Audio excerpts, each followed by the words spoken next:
তখন ধর্মের নেতারা রাজনীতি নিয়ে মাথা দেওয়া দরকার আছে না? না, একটু জোরে বলুন, আছে না? না, না হয় কি তোর জায়গায় থাকবি, ধর্ম নেতারা ধর্ম নেতার জায়গায় থাকবে, ঠিক তো নাকি?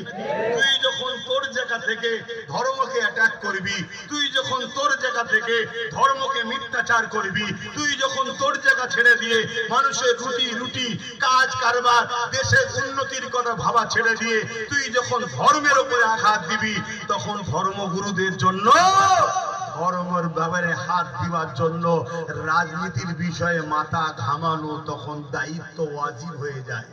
কথা বুঝে আসছে না? না, তাই আব্বাস সিদ্দিকী কথা বলছে, আপনাদের অসুবিধা হচ্ছে? হ্যাঁ, আমি ইসলামের পক্ষে বলছি না বিরুদ্ধে? তাহলে কার বিরুদ্ধে লাগছে তো তোমাদের দেখার বিষয় নয়। হ্যাঁ, কার বিরুদ্ধে যাচ্ছে তোমাদের তো দেখার বিষয় নয়। তোমাদের তো দেখার বিষয় আব্বাস ইসলামের বিরুদ্ধে না বলে, ইসলামের বিরুদ্ধে বললে আব্বাসকে মানা, জোরে বলো। হ্যাঁ, আমি ইজাজত দিচ্ছি, জোরে বলো, যাবে না।